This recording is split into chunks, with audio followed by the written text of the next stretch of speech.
Hello, welcome to another episode of Set Musings. So we are up to Ikoria, Lair of Behemoths,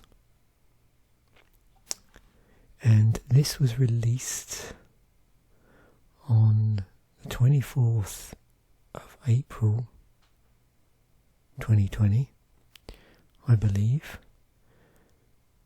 There is some wobble on the release dates, because bear in mind there was the start of the COVID pandemic, so you've got, I think, April the 17th 2020 for Asia, and then delayed until May the 15th 2020 for other continents. And on Magic Online and MTG Arena it was released on April the 16th.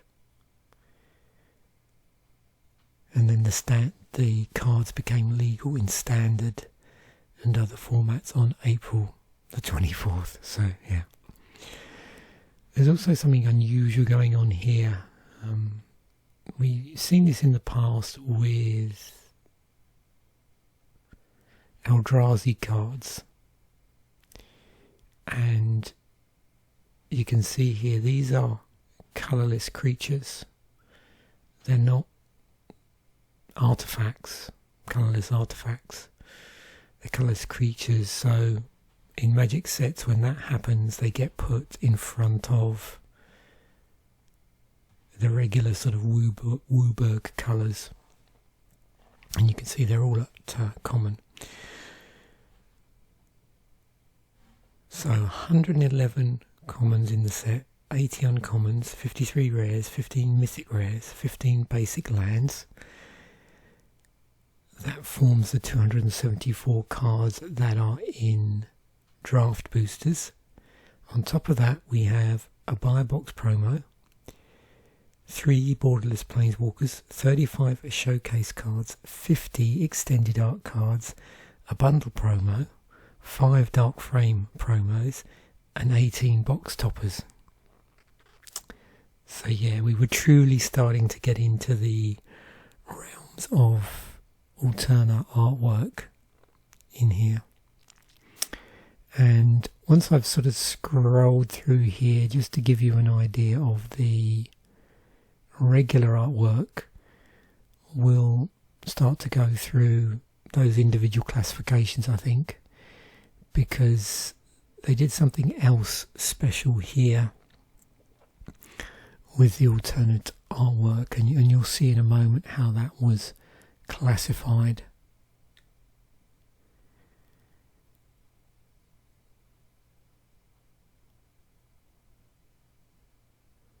So the themes, we have human tribal, we have these keyword counters that turned up. So if you remember, there were these sort of push out card counters that came with the set, or with certain products within the set. And you'll see when we go through the different cycles and the different slicing and dicing of the set how those keyword counters manifested themselves. There's wedge colours in the set. There's mutate, there's companion, and there's cycling. And there is also another theme here connected with another IP, I suppose.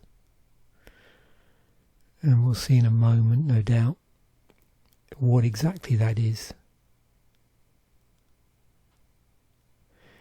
It's also going to be interesting to see how many legends we get, as we've been noticing quite an increase in the sort of legendary creature, particularly legendary creature count in sets. And in the previous set that was due to their presence at uncommon. But we'll see how that turns out in this set as well. You can see there's quite a lot of two colour stuff and hybrid mana. And then we've got the regular colourless artefacts. And already you're probably noticing some cards with like a naming commonality. And that's normally obviously indicative of a cycle that's going on here. And there's cycling as well.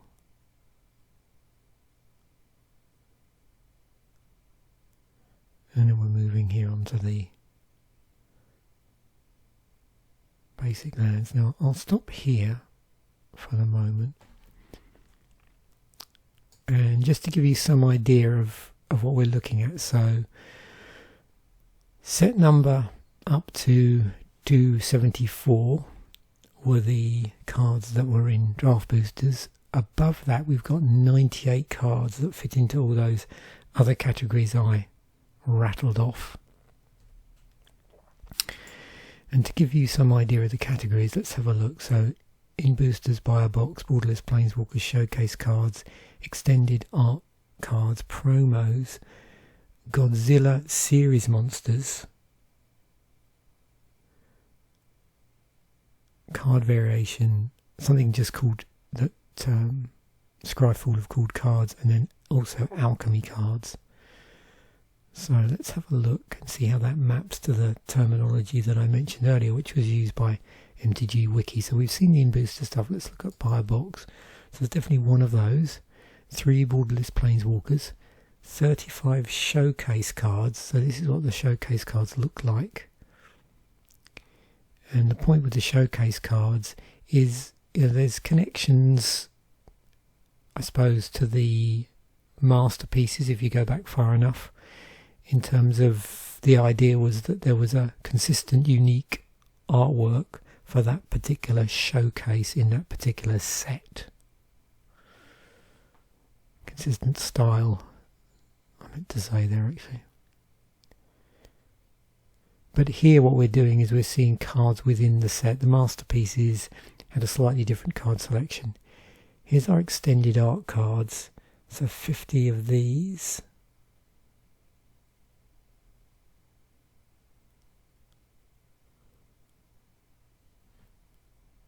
And you can see these extend side to side basically.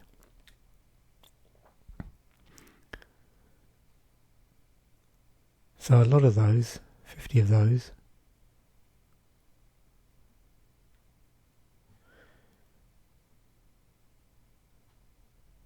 There's our promo cards. So this is a mixture here of the, I think the buy box, the bundle promo, alongside these dark frame promos. And then we have these 18 Godzilla series monsters, which in the MTG Wiki article they're being referred to as box toppers.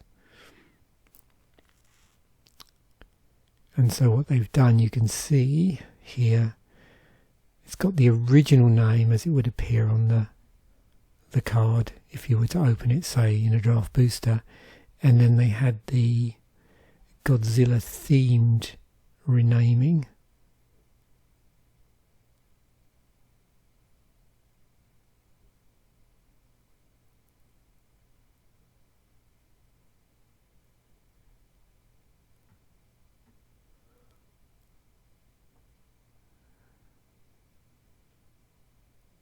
And there's a card variation here, and this must be this alchemy. Oh, something that's just called a card, and then there's an alchemy card. I think this is an alchemy card as well, actually.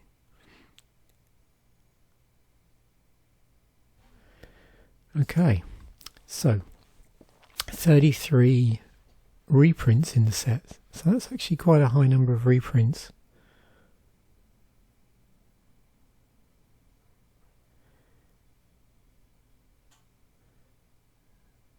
Oh, I can see it's lumped in, and remember when we slice and dice through this, these numbers are across the set as a whole, where the card might sort of only exist in a certain form.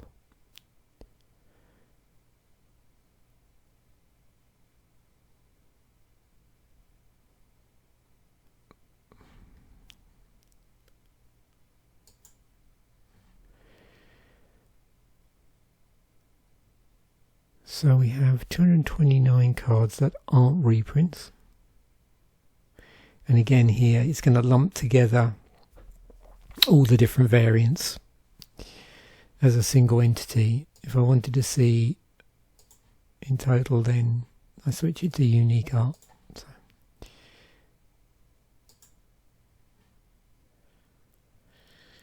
So this is where it gets interesting.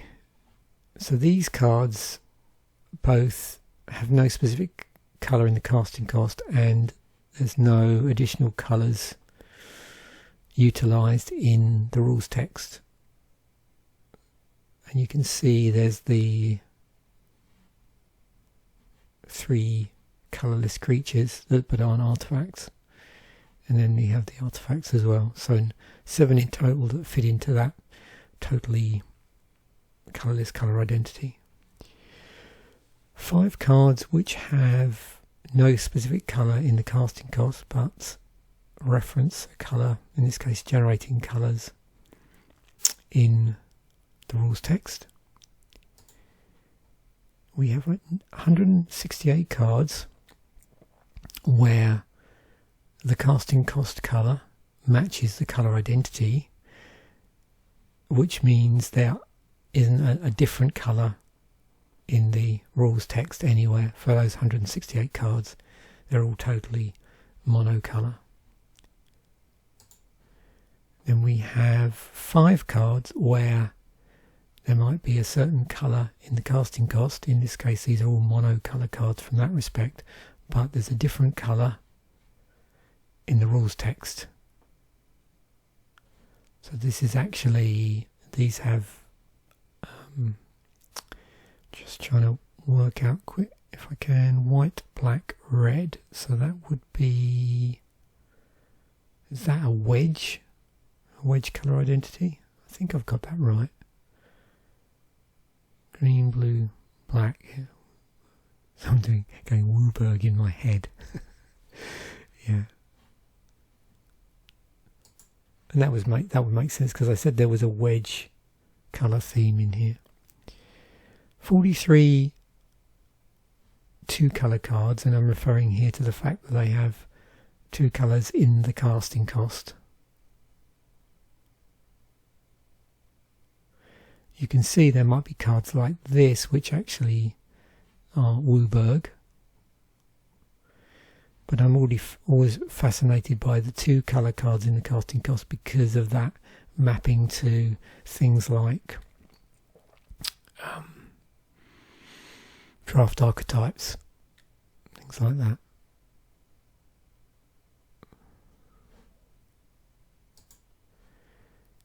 So yeah, there's the one I just mentioned. So 2 colours in the casting cost, in this case it's hybrid mana, but then overall the colour identity is in excess of 2, so because of this Wooberg mana generation. It's legendary creature, so we've got a 5-colour commander there. And then these are all the cards where there's more than 2 colours in the casting cost. There's 16 of those, and you'll see some wedges in here.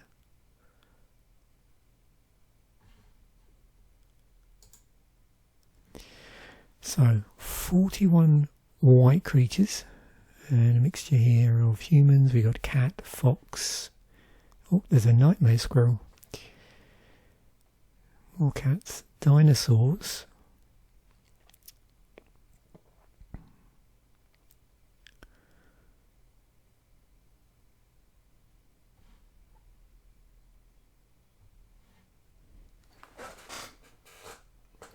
And of course you can tell by the title of the set, Ikoria, Lair of Behemoths. That might give some indicator of the fact that there may well be larger beasts in the set.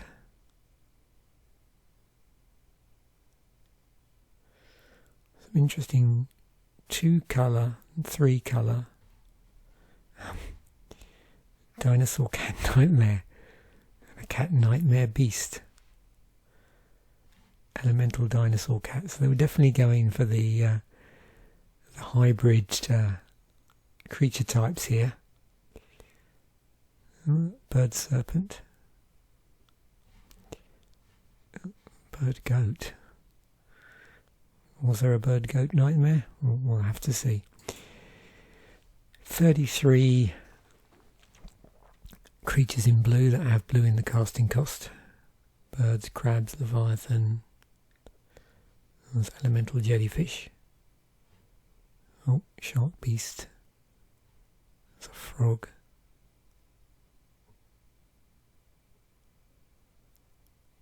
Yeah, certainly if you're looking for interesting sea creatures for your blue sea creatures commander deck, I imagine this is the one for you. Oh, it's Otter Tribal a thing. We'll be talking about companion in a moment actually as well.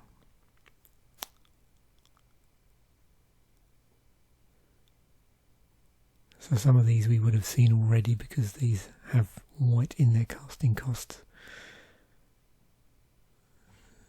Pretty interesting stuff there. Moving on to black. In the casting cost, 36 creatures that fit their description. Got leeches, wow.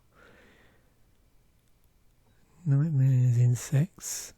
A nightmare. Pangolin. Oh dear me.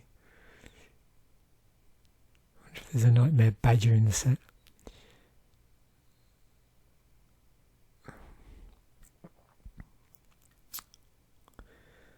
Yeah, it looks like there's nightmares everywhere.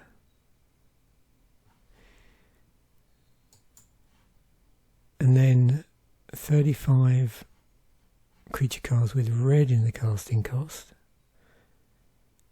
Gremlins, dinosaurs, human wizards, phoenixes, cat ape. I might do some additional creature type slicing here because it's piqued my interest. And just see how many nightmares there were. And otters. Because, you know,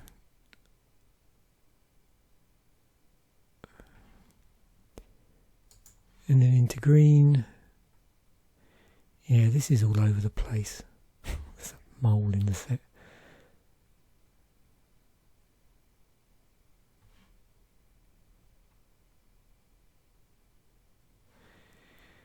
Monster movie tropes, it says in the MTG Wiki article. Oh yeah, kaiju.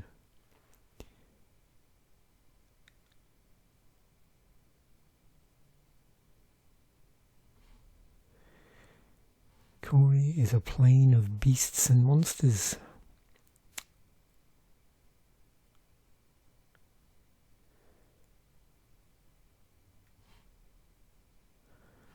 What I should do is when I'm doing the artwork video, I should just see if I've got any of the story spotlight cards, because they're always interesting.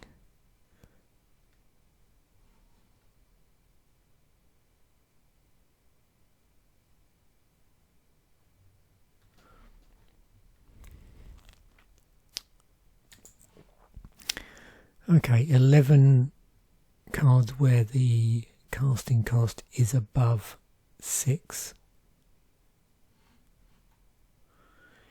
You can see here there's obviously a number of ultimatums. I was sort of expecting even more, but I suppose once you get up to this high casting cost, yeah, it can be a bit problematic. So I wonder if a lot of the big creatures were really well valued in terms of the cost. Okay, so 33 humans, because they mentioned a human theme.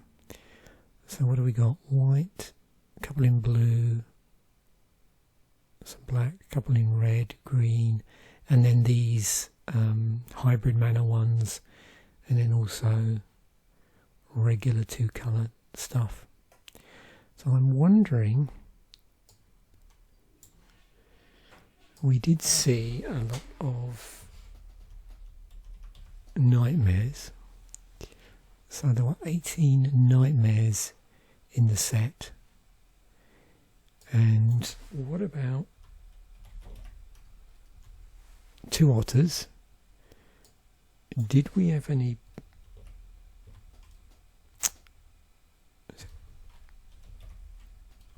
badger mashups? No.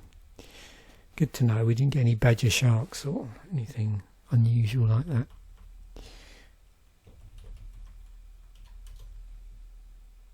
Yep, it's a couple of sharks. So, back to the humans. Yep, 33 humans. I mentioned about these counters, where there were counters for abilities, or what was it? Keyword counters, sorry. Yeah, keyword counters. There are a lot of counters generally in the set. So you had these +1/+1 counters. But you have things like flying counters as well. So you can see there, lifelink counters. So it was interesting the fact that there were these counters that existed as a you know, like an attribute that you could apply to things.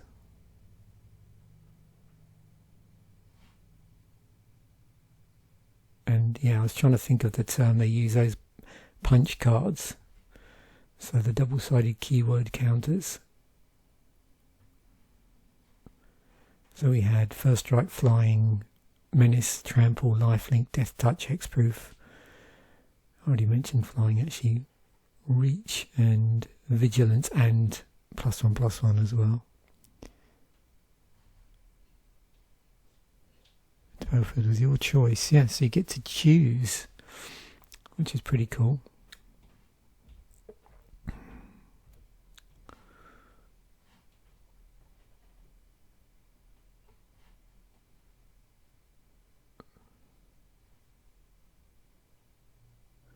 So that keyword counter business, I understand, was introduced on a test card in the Mystery Booster set.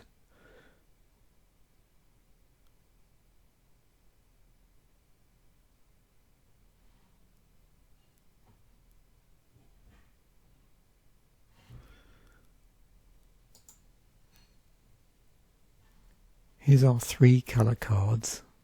So I was mentioning about a wedge theme. So 16 of those. And when we've got it like this, it's probably fairly easy to spot where the cycles might be. But we'll revisit those in a moment. Mutate was a thing. So you can see here, we've got the original casting cost. And then we have this mutate cost. So if you cast this spell for its mutate cost, put it over or under target non-human creature you own. So non-human creature. They mutate into the creature on top plus all abilities from under it. And there were 34 of those. And it looks like they're fairly well spread out across the colours. Maybe slightly less there in red. But you can see we've also got it extending into the 2 colours and the 3 colours. And we have companion. So this was interesting. The way this worked. So it actually affected the sort of deck building strategy, if you like.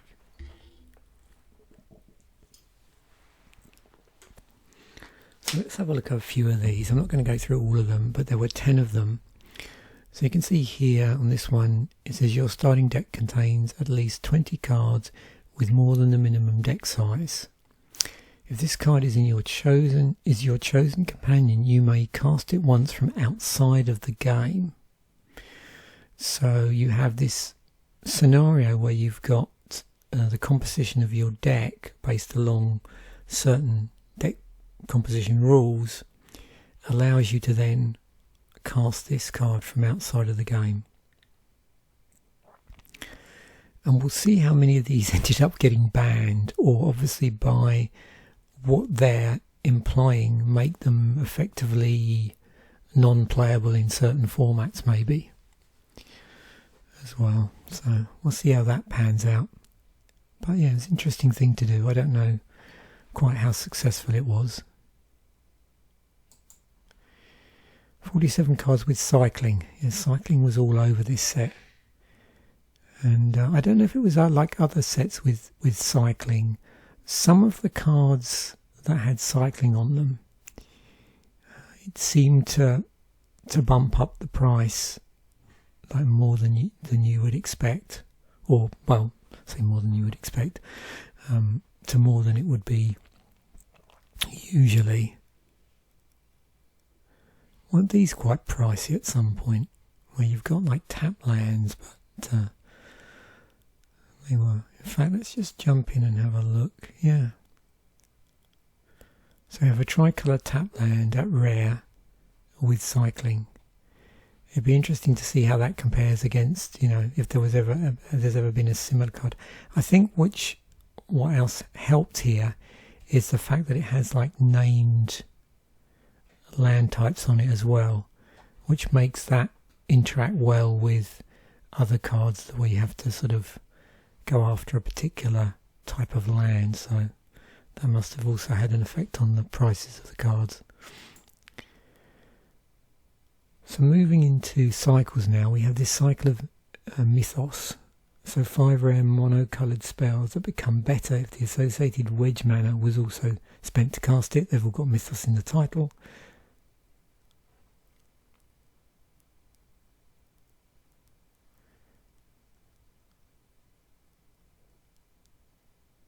All illustrated by the same artist as well, I see.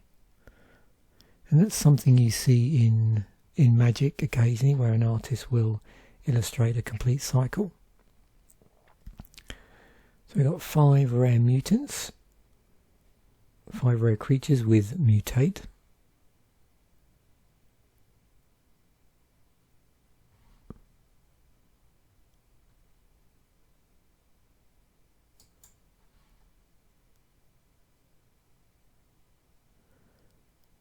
Then we have also here, let me just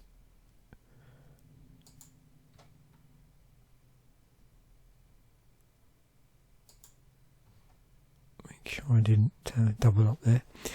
So we have 5 uncommon creatures with mutate and an ability that scales based off the number of times it mutated. So you can see there's this X thing here.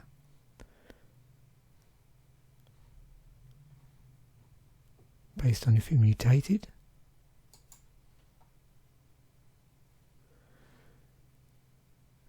We have a cycle of counter cyclers, which is interesting. So they've got cycling, there's a cycle of them, and they also have this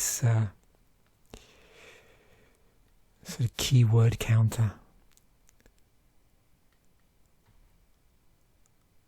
And they're all uncommon.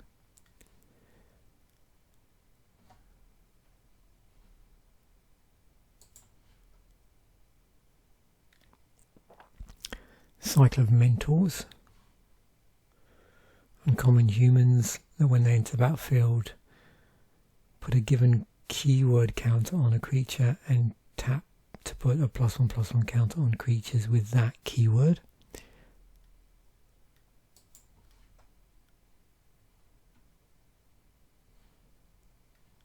We have a cycle of these apex powers, I think they were called. So 5 uncommon monocoloured spells that enter the battlefield with your choice of 1 or 2 keyword counters. No, sorry. So I jumped ahead, I misread that. Let me take that back. 5 uncommon monocoloured spells that each associated one of the apexes. Yeah, one of the apexes.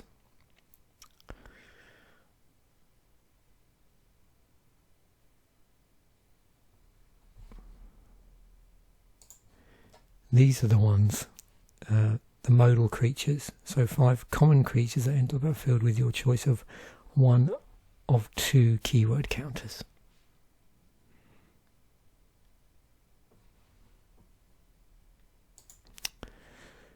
Modal counter. 5 common mutants. They mutate and a mutation trigger.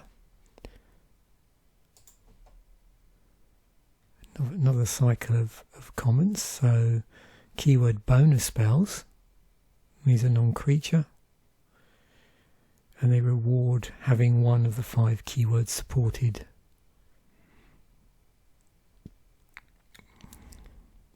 So if you look, you can see vigilance, flying, flash, menace, and trample.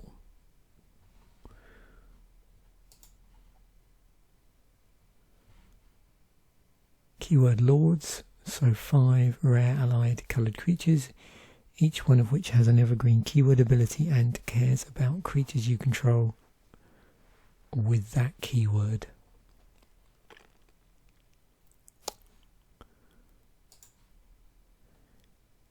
And we've got a cycle of hybrid bonders. You can see they all have bonder in the title.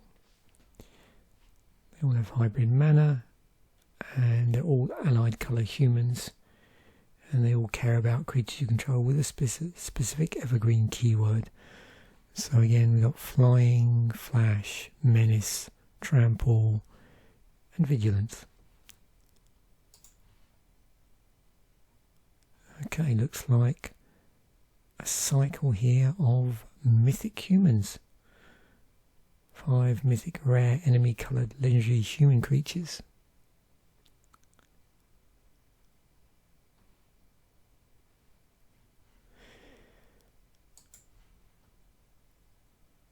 So I've split so in total there's actually 10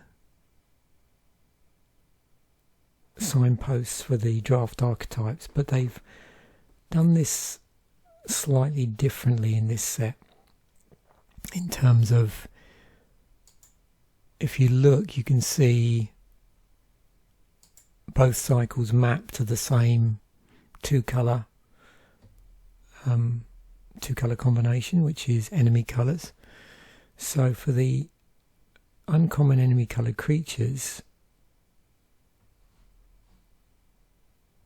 all of these, so the first 4 are just one of each of the colours to cast. This one, a little different, it's 2 and then the 2 colours, but the mutate is 2 colours.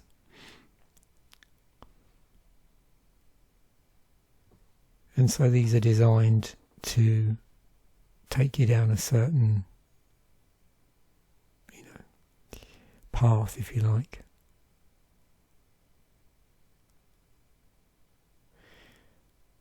It's interesting, if I use the cycle tag just because it was easier, and if you do that without specifying the set,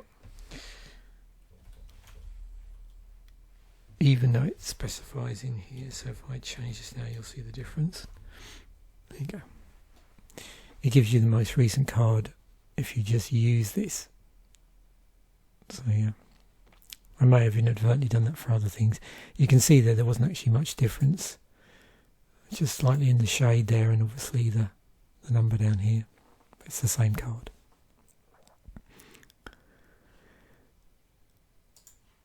Then also you have 5 uncommon enemy coloured non-creature spells, each other's signpost for a draft archetype, but is also generically powerful while giving a clear clue on what strategy it supports.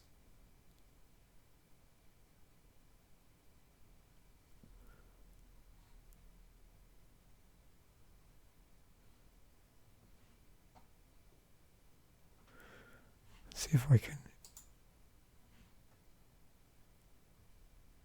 I don't know how easy it is to spot the overlaps here.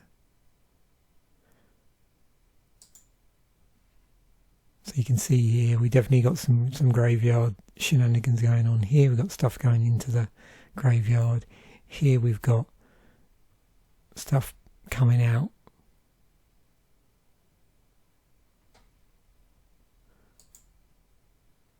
Here, you know, whenever you cycle a card, you pay 2. When you do, Thundermane deals 2 damage to a target creature and you gain 2 life. If you look at the non-creature one, it deals X damage to any target and you gain X life, where X is the number of cards with a cycling ability in your graveyard. You can see how they mesh together.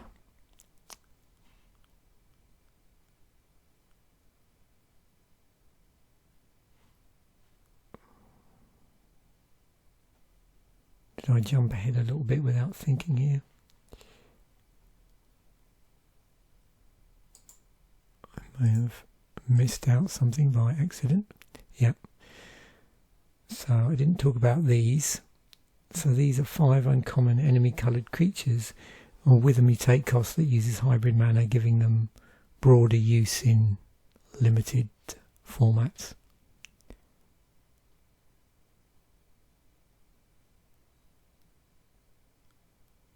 Because you could cast them for their mutate cost, and here you have a choice that you could potentially just cast it for all blue.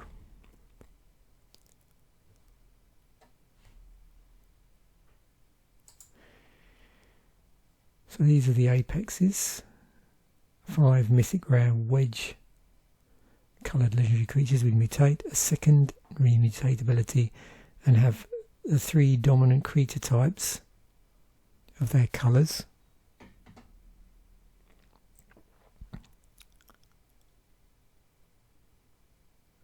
The mutate cost is X. You can see here, sort of mana of any colour, and then a hybrid mana, and then 2 of a specific colour. And you can see how that maps to the casting cost.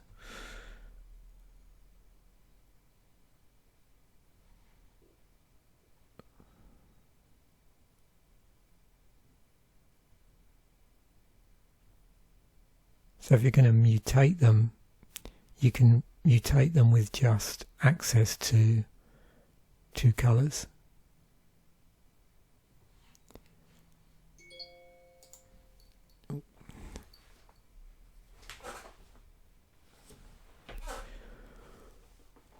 We have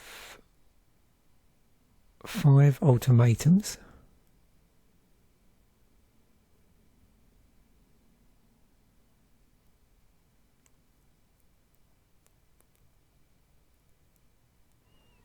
So 5 rare wedge coloured sorceries with powerful effects and mana costs in the format M, and then NNN and OO. So they think about it. So yeah, 2 of one colour, 3 of the middle, and then 2 of the end one. It completes the cycle started in Shards of Alara.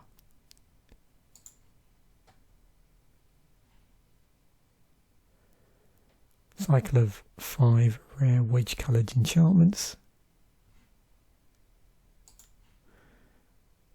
Cycle of crystals. So uncommon wedge coloured mana stones, 1 for each triome. Each costs 3 and has cycling.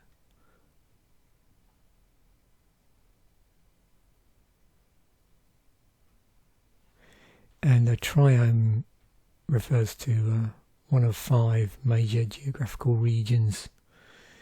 Each triome has a unique terrain. Certain dominance of monsters and a certain apex monster.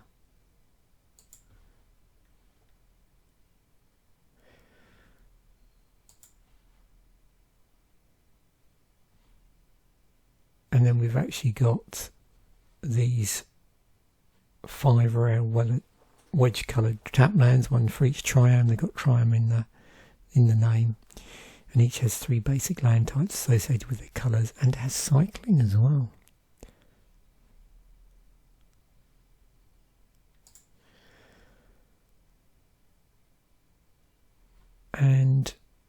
some double cycles going on here. So we've got 10 rare hybrid mana legendary creatures, each of which have companion on them. So hybrid mana, all 10 two-colour card combinations. And then these, which are the common tap lands originally printed in Khans of Tarkir. So you can see in the set there's lots of mana fixing at various rarities going on here. We've got a pair, Dranith Healer and Dranith Stinger.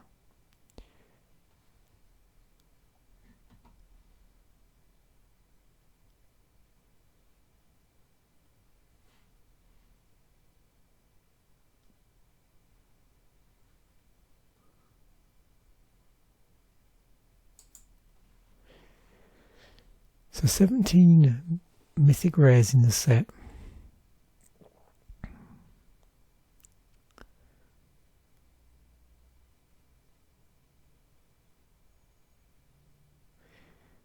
And you can see they're across a wide variety of colour combinations, starting off with monocoloured, moving into two colour, and then the three colour stuff, which we've already seen the cycle for. There's our basic lands, so 3 pieces of artwork in each colour.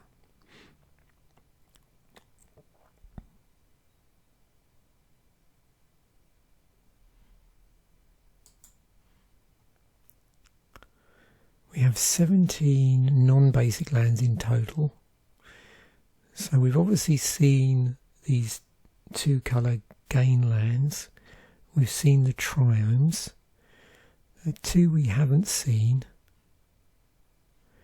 are Bonda's Enclave, which cares about, has an ability on it that cares about the power of your creatures. And then this Evolving Wilds in a nice sort of alternate artwork from previous Evolving Wilds. 3 Planeswalkers in the set.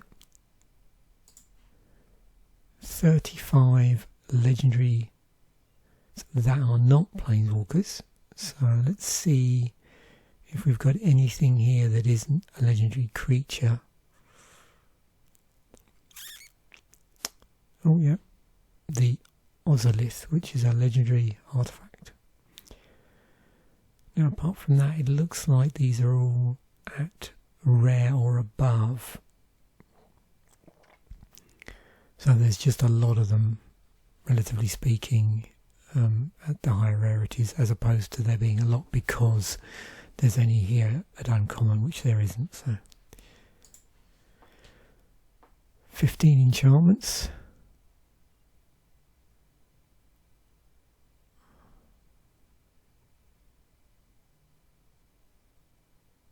Including some tricolour ones.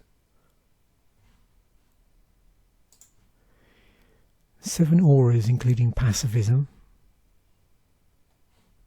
You can see the alternate artwork. Classifications in here as well.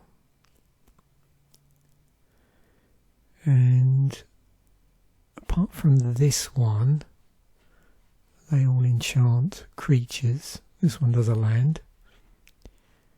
Interesting to see a red land enchantment actually. I'm not sure how common that is in Magic. 1 artifact creature, which is a giant. No equipment in the set at all. 8 just regular artifacts, although 1 is a legendary. And you can see most of those are those crystals.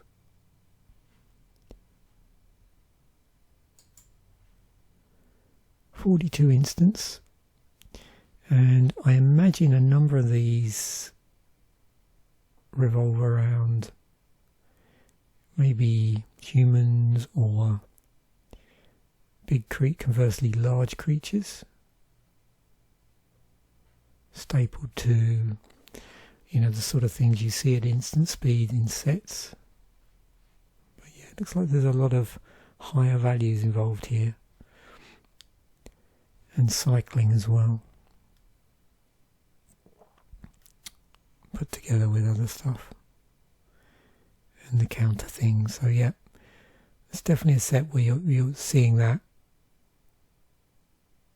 taking the sort of utility you'd see at instant and then combining it with things like cycling or the counter theme that is in the set. But we've got other things here, like there's a reprint of Plummet. Star Tactics is in here. I'm not sure. That was... It's funny, some of these cards just remind me of others, but that's only ever been printed in this set actually.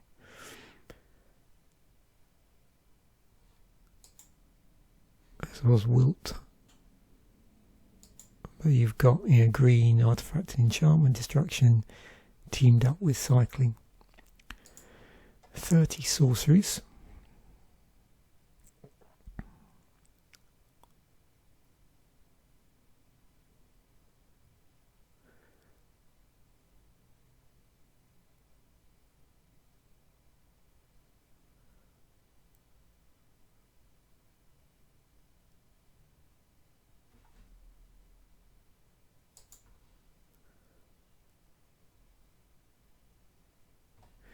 And then back to the whole set.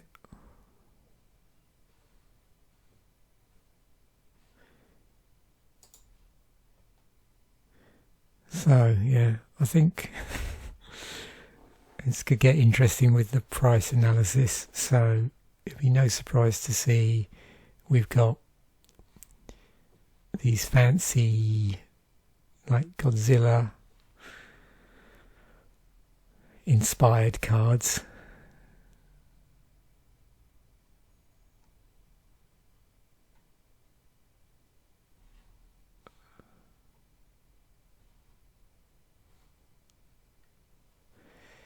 So $36. It's funny, isn't it? Look at the massive difference. That's why I like to keep these all together when I'm doing this, just so you can see the disparity in the prices. Ozolith, not so much.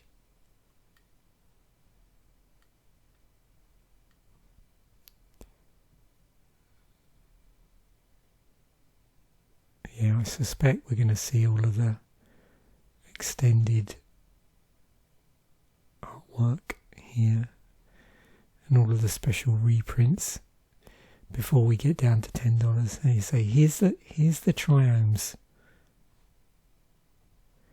and the regular artwork is more than this actually.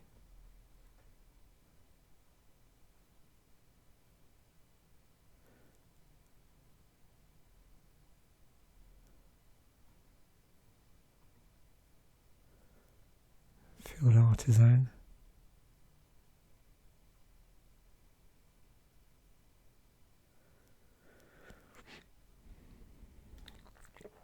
Oh, good old Shark Typhoon.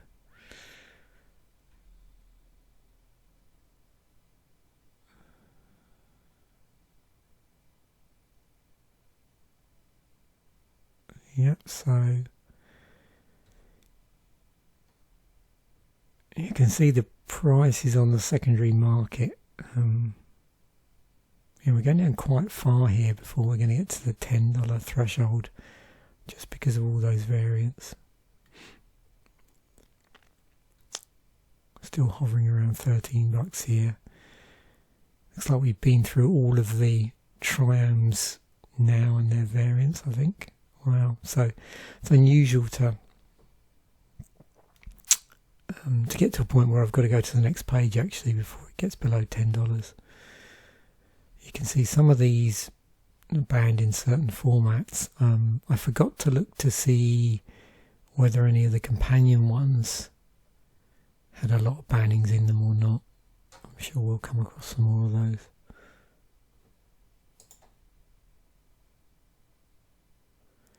Oh, Just seeing above $10.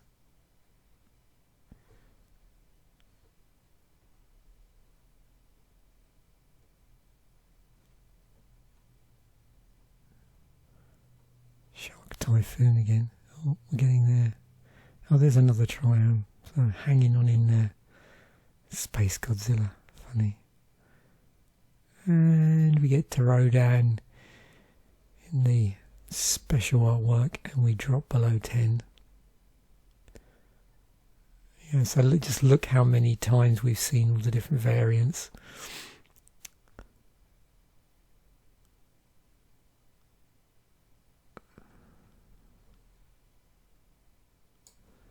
I quickly jump up here. And just take out the variants so we don't keep seeing them. Obviously what it will do is just promote the cheapest. I just wanted to do that to see if anything leaps out. If I do this, so Oracle Companion.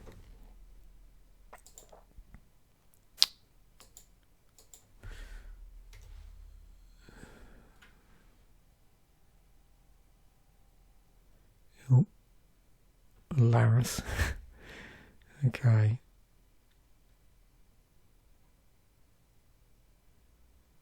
That one's banned in modern. Legacy.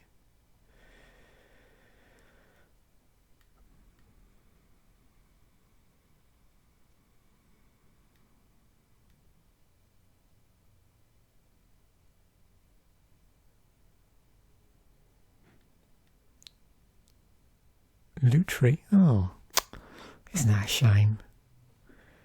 No Otter Tribal for you. It's banned in Commander.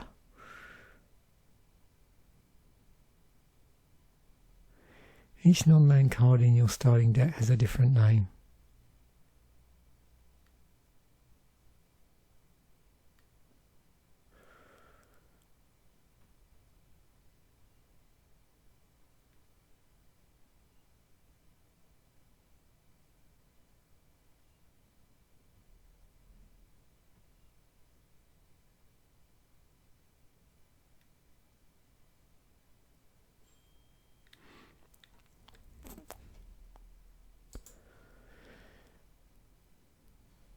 Right, so the EDH ranking for the non-reprints.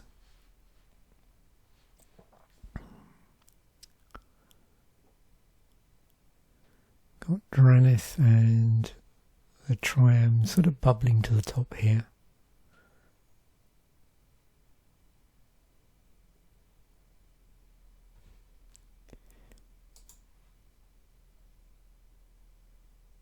As our reprints, Evolving Wilds, no surprise to see that up there, and then the Gainlands.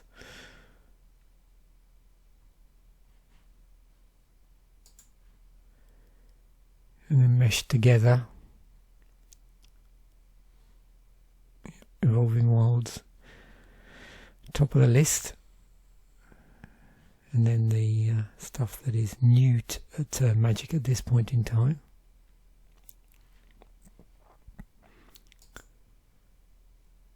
And our legendaries, again, just to remind everybody, this is just the order in which they appear within the ranking and isn't biased towards being a particular commander, if you like. Just, you know, the fact that it's in a deck in EDH ranking,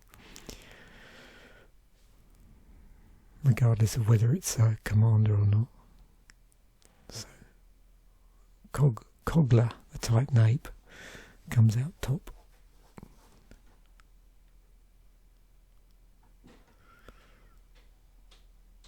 Right, so precons.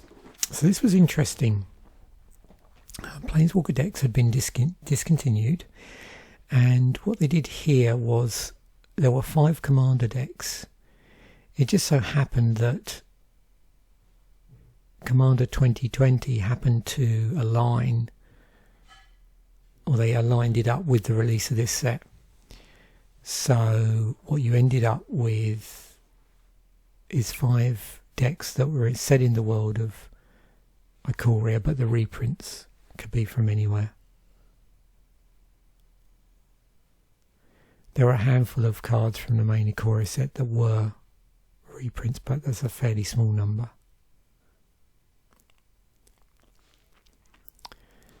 So I'm assuming this was moving into, what was it called, like the Year of Commander? Something like that. And so we were starting to see, yeah, like a whole slew of Commander products around that period, just released quite regularly, beyond the usual sort of yearly Commander product.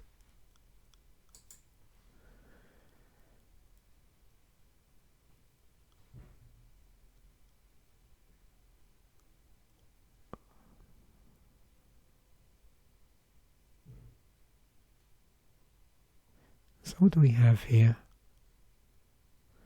So as I've said, there's 5, that was actually the first time since Commander 2016, because they've been dialing it back to sort of, I think, 4. And then for the other ones they did, where they started releasing Commander product that lined up with all the sets, they went down to, I think, 2, but we'll see that when we get on to some later sets in the coming weeks, as Commander decks started to be the sort of go-to pre-cons for sets. These also had the punch cards in them because of this thing with the counters for certain keywords. And there are a number of cycles within the Commander product as well.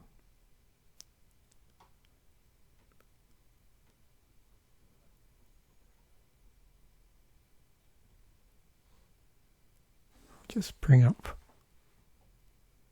at least one so we can just have a quick look. So yeah, you can see much more complicated decks, just more new cards. And they were doing that thing with the expansion symbols as well, so when you look through the deck, as opposed to them having like a consistent set symbol, they were doing things with the set symbol to sort of indicate the origin of the card.